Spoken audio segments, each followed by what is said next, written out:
everyone, welcome back to my channel. Today's video is going to be all about how I recreated this artwork by Jake Bartok into real life costumes and location. Okay, maybe not the location, I didn't make the location, but I did go to the location and I talk about it in that point in the video, so stay tuned for that.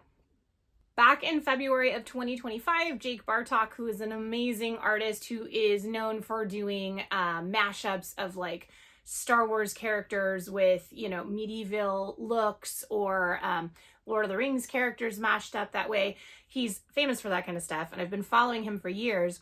He released that art, and I literally had to pick my jaw up off the floor. It had everything I wanted. One, blue is one of my favorite colors. Two, it had Padme and Anakin as well as Sabé in there. And it was just like a beautiful gown that I really was interested in recreating. I, of course, wanted to have Jake's permission in this, so I went ahead and sent him a message and just asked very kindly if he was okay with me recreating it, including like, you know, replicating his artwork in the embroidery, etc. And he was 110% fine with it, just as long as I wasn't making money and any money off of it, which I definitely was not. Everything that you see in this, I basically paid for myself. I've made no money on this, and that's okay.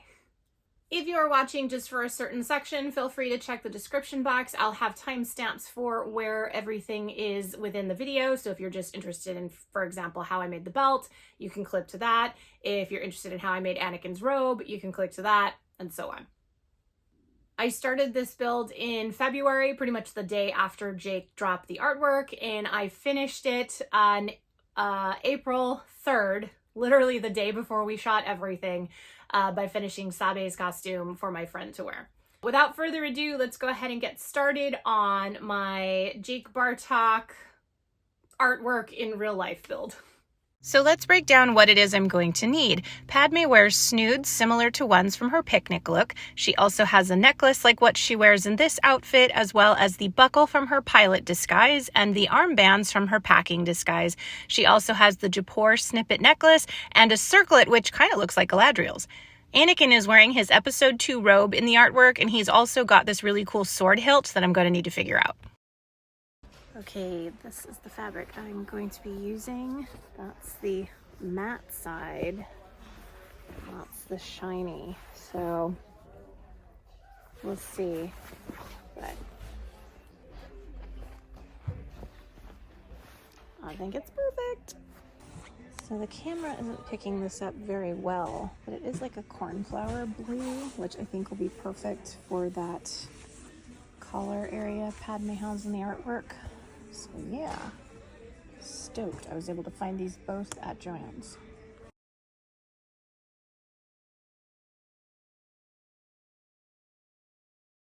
You know, if all Joann's were as packed as this one is right now, they'd all still be in business.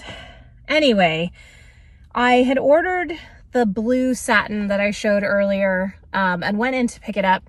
And for some reason I thought, you know what, maybe let me just check the clearance and see if there's anything. And lo and behold, in the sunlight, you can see it. It's this beautiful like twill from Eddie Bauer, I think. But it's the perfect color. Like, it's got that bluish kind of gray that the artwork shows. And then in further perusing, this like almost matching, I mean, it looks like it's identical almost right here, almost matching Posh lining that was also 60% off was in clearance.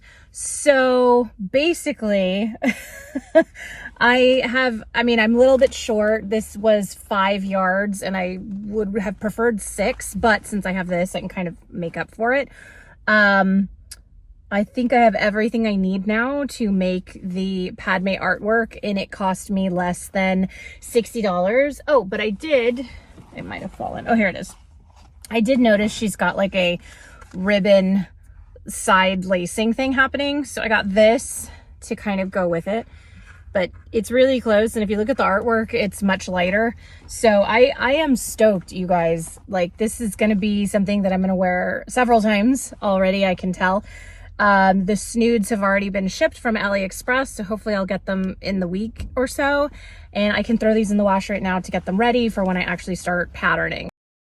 While I could have draped the dress, I was hoping to find a pattern, and I actually lucked out with this one on Etsy by Betra Designs. It had the general shape of the bodice that I was looking for and similar sleeves, so I ended up buying it for the $3. Printing it was a nightmare. There were over 100 pages, so it cost me like $30 to print all of it, and then it ended up that I didn't even need half of what was printed, so be warned if you end up buying this one. The circle skirt was really big. I ended up cutting one of the pieces slightly off, so yeah, that was fun. But I assembled the skirt, pretty simple, it's a basic circle skirt, and once that was done, I did just a quick try on to test length and see how everything fit. I am so happy with this fabric. Like, it's the perfect color, it flows beautifully, I love it. Next up was the bodice. I did need to modify this pattern, so I made a mock-up using just some random cotton that I had in my stash, and then used the mock-up to, check fit and then see where I needed to change things. So this is the mock-up straight off of the pattern that I bought. It fits me fine. I'm definitely going to be wearing a corset under it just to give it a little more fit. However, this princess seam does not match the artwork. The artwork goes in a bit more, so I need to adjust that and then make this one panel to match the artwork as well, which means the back is going to have a zipper. It's going to have to be that way. So that's different from the pattern as well, but I think overall we're at a good spot. Now to redraft. After I made my changes, this is what the pattern looked like. You can see the only thing that stayed the same was the back piece. So again, that's just pinned. It was a messed up one, so it doesn't really show. But we fixed the seam line. And then this has the seam here to match the artwork. And then here's that underarm panel. Not bad. Not bad, not bad, not bad. There's this lace cross detailing on the side, but I couldn't see any like hooks or things that the ribbon would actually go through in the artwork. So I decided to just make it easy on myself and sew it in place. And that's basically what I'm doing here. I'm pinning the ribbon. I know it's off center. Trust me, I did go back and fix it. And here it is fully assembled with the new princess seams, kind of adjusted to match better. And then I also moved that panel over and added all the ribbon detailing. Once the bodice was finalized, I added it to the skirt just to check seam lines and then got started on the sleeves. Here is what the sleeve pattern looks like from the actual pattern, and here is me kind of redrafting it. I added more poof on the top, and I also lengthened it, I think by 5 or 6 inches, because in the artwork it goes to her knuckles. So here's my mock-up sleeve against the real one, and then once I figured that out, I started on the embroidery. Luckily, I already had the Naboo symbol file, so I just put it into my machine and then added it to both sleeves. This was the easiest part of this build, just mocking up the sleeves and adding the embroidery, let me tell you. Okay, speaking of the embroidery, she's got this detailing on her bodice that is super, specific, and I knew I could never design that. So I hired my friend Vera to take the artwork and put it in basically a JPG. And then once I had that file, I then put it into Hatch Embroidery while I was still on their trial and used that to digitize it, and then did a test with just some random gold thread. And as you can see, it worked really well.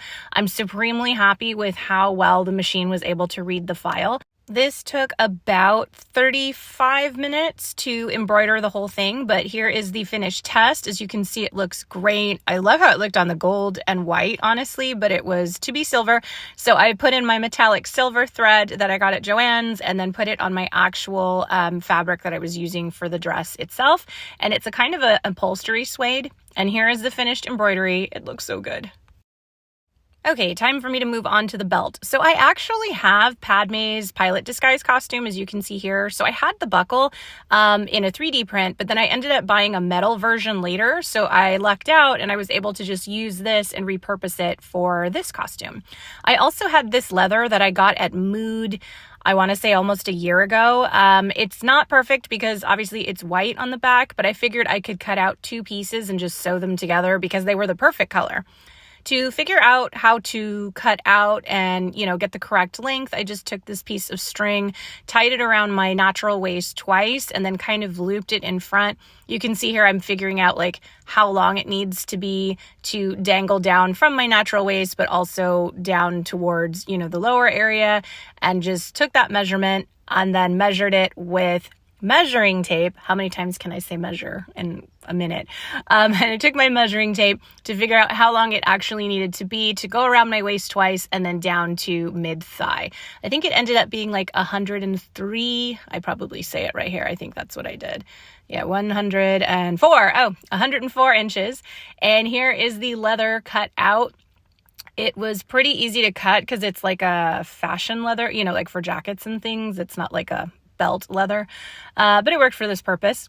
So here you can see I had it perfectly matched. I ended up just adding snaps to that to help keep it closed, and then cut out a second piece and sewed it together. With the belt cut and pattern, I moved on to just hand painting the buckle. I could have painted it silver, but I couldn't find my silver spray paint and I'm impatient, so I just hand painted it and it worked fine.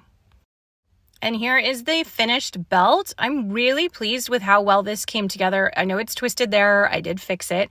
It attaches with a bunch of snaps everywhere. Now I'm moving on to the snoods and the upper necklace. The snoods I got at AliExpress. It's the same vendor that I got my picnic snoods from. And all I had to do was just cut off the pearls, as you can see here. And then what I ended up doing is, those little ponytail things that cheerleaders buy to put over their hair?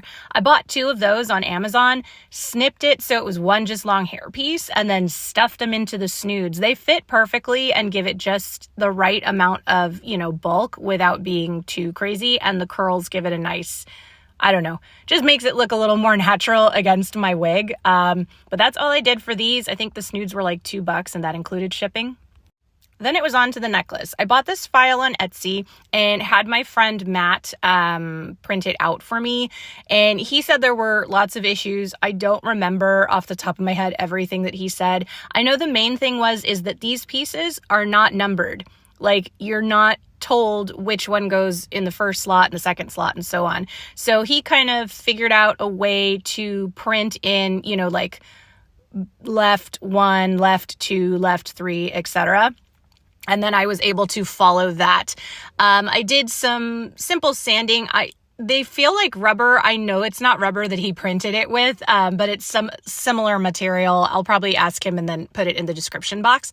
But I sanded away and then used B7000 to attach it to the pieces.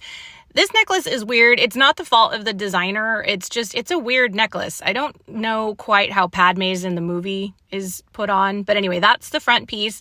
The 2 angled sections are in the front, as you can tell.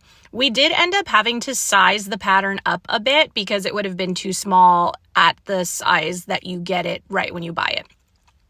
Here I am just kind of fiddling out with the front and the back, but it looked really good. It was comfortable. It didn't hit my chin or anything in the wrong spot. So I went ahead and just spray painted it really quickly.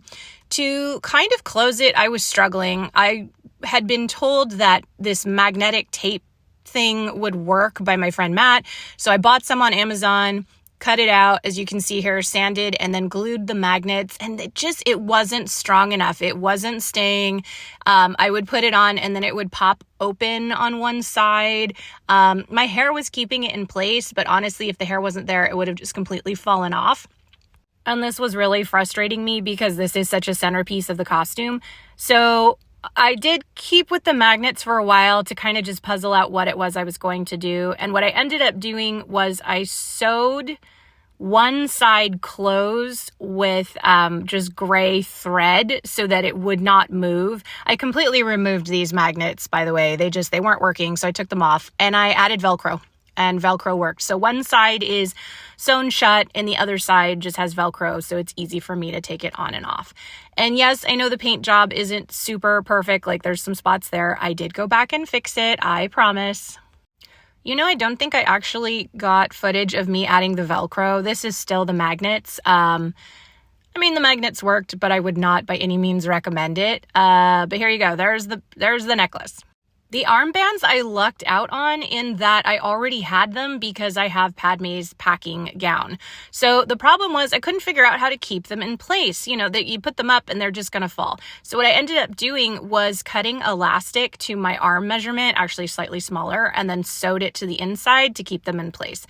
This is the circlet that I had my friend Joel make, as well as the sword, I don't know what to call it, thing for Anakin. I sanded it and painted it. And then this is the wig that I actually had in my stash. I don't know when I bought this wig, but it was a spare one. So I think it's probably from Amazon.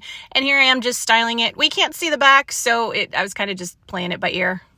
On to Anakin's robe. I lucked out in that I had this beautiful brown linen from Joann's already. So I just needed to, wash it and get started patterning it. I've never made an episode 2 robe. So I followed a tutorial that was on the Rebel Legion forums, and it was very, very informative. Unfortunately, you can't see the tutorial unless you're a member, but it is free to be a member, or at least create an account. So here I am just pleating the hood. I did find out later I probably needed like another 1.5 yards. The hood should be at least a 1/2 yard bigger, but I was trying to make this work with what I had and not spend any more money than I needed to, because it was all me. Nobody else, paid for it. I did all of it. But here is the hood, and I'm really happy with it. I love how the pleats turned out. It looks like a really great Jedi hood.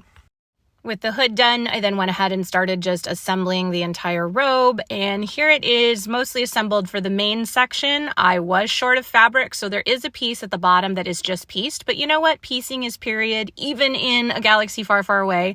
Here are the tabards that I then added to the front, and I just, followed the tutorial again, flipped the tabard inside out after attaching it, and then gave it a nice press. And I was so impressed with how well this came together.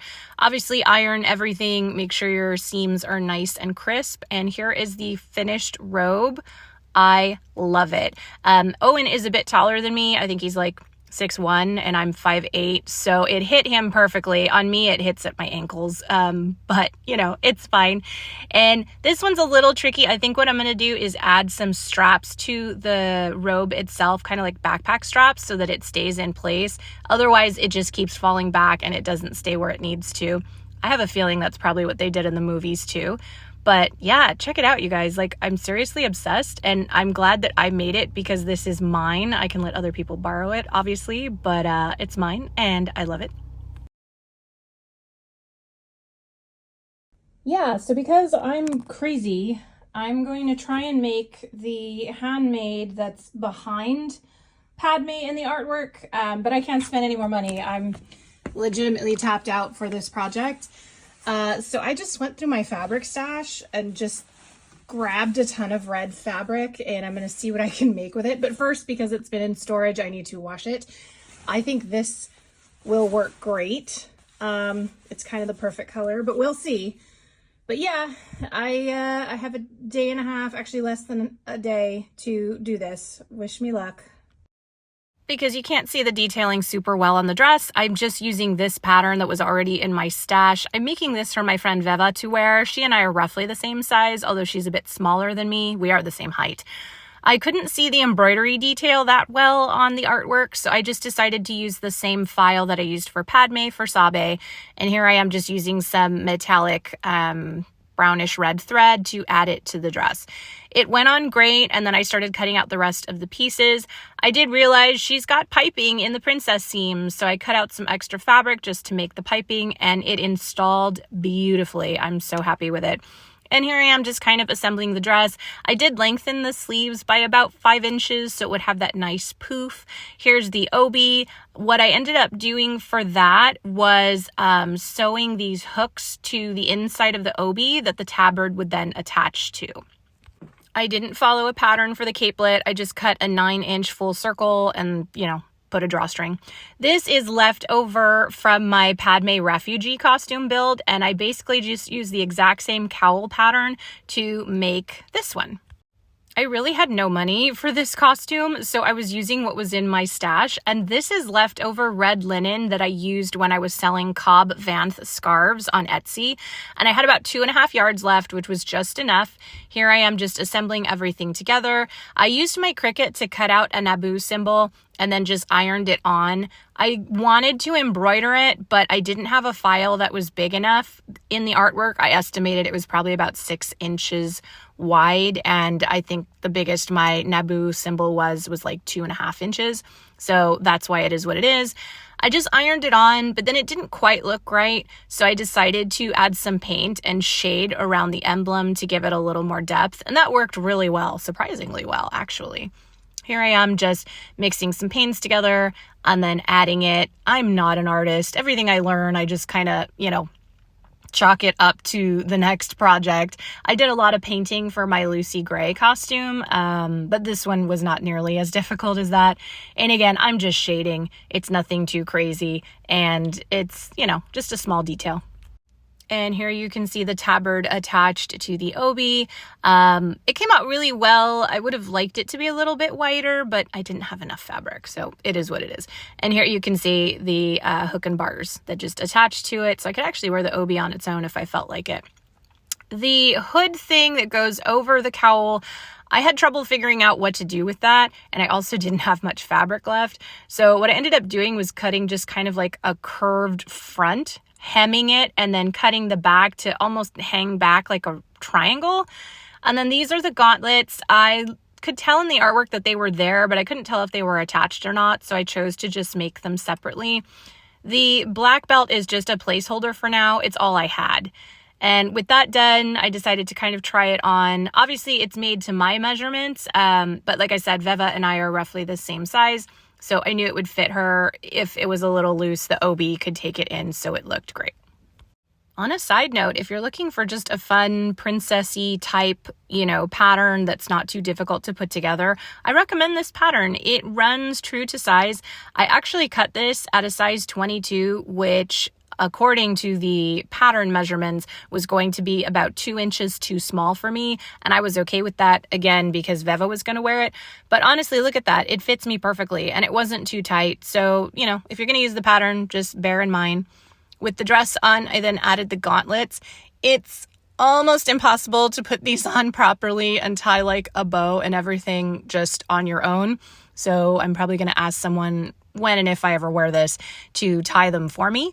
And they're made out of leftover linen. And then here is the tabard and the obi, and it attaches in the back with Velcro. Unfortunately, I didn't quite attach it properly there, but oh well. And here is the capelet. I just tied it. In the artwork, it looks like there's eyelets there, but I couldn't make it work. I made this in under a day, you guys. I did the best I could. This is a belt my friend let me borrow, and then I used a random Cara Dune 3D printed knife thing as just the prop for us, because again, we had no time. So the cowl works great, and then I added a snap to the top that the scarf thingy goes over, and then this is a headband I just covered with fabric and hot glued in place, and voila, Insta Sabé. So what are we doing today, Jordan? Guess we're going down to San Diego to take some photos. Yeah, and then we got up I got up at 4. When did you get up? I had 4 alarms go off at 4 o'clock. Well, we're on the road by 5:50 and it's 6:56 right now. We're almost there. We made good time. It took about 1 hour and 38 minutes to get from my place to here, and now we're getting caffeine because I need it. Do you need it? Yes. Yes. We both need it. Go ahead, pick it up. Okay, why did Jordan get like a really cool artwork? What did it say? You're cute. Oh, they liked you. Oh, you should have got her number, dude. And then like any photo shoot, it was getting ready in the parking lot, and thankfully Owen is awesome and he is able to, get me in when Veva was busy getting into her costume. And this is Balboa Park. For those of you who are curious, it's a beautiful place that we were able to shoot at. We got there super early, so we didn't bother anyone. And got some epic photos, if I don't mind saying. We moved around a lot to get some good ones here, but we also did recreate the actual artwork. Owen was definitely giving some Aragorn vibes. I loved this look on him. And you can see, I just love the arches and just the aesthetic of this park, and we had so much fun. It was definitely worth the 2-hour drive there and the 2.5-hour drive back, but you guys are here for the reveal, so let's do it. There it is. There you have it. That was my attempt at recreating Jake's phenomenal artwork. I think I got pretty close. There were some things, obviously, that had I had more time or money, I would do differently. Sabé's costume was made in under a day, and it was literally made with what I had. So I would have loved for her to have, there's a sash that she wears that is hanging down. It's got this really cool little fringe thing. Obviously, we didn't have that. We had an incorrect knife. It was a Cara Dune, prop knife. The belt was black, and we just, I photoshopped it brown just so it would match. But in real life, she's wearing a black belt. Anakin, there were some things I would have wanted to have switched. He did have the hand covers, but unfortunately they didn't arrive in time for our photo shoot. So, just little things like that. But overall, I'm so happy with how this came together. And I'm so glad I documented it so that, one, I can always look back and be like, oh, I made that. But also hopefully help those of you watching into maybe recreating some artwork yourself. I love the freedom that recreating artwork gives you because, again, couldn't see the back. So I had a little bit of leeway in what I did with the hair, what I did with the dress closure, that kind of thing. It was a dream come true, and I really hope you enjoyed watching this as much as I enjoyed making it, although sometimes I was angry at life for putting this project in my lap during a busy season. But I love it. I cannot wait to wear it. I'll be going to Renaissance Fair with Owen, and we'll be wearing those again. So I'm very excited to take them out again and hopefully fix a few of the things that, I noticed might have been amiss during our photo shoot. Thank you so much for watching. Stay tuned. Next up is a video detailing how to make your own Endor ponchos, both for Leia and for Luke. I made those for some friends to wear to WonderCon, and I was waiting until they wore them before posting that video. So that will be up next. And then I have a few other things in the pipeline to share, but lots of stuff happening soon. And I hope you will consider subscribing and stay tuned for all of that. Thank you so much, and we'll see you next time.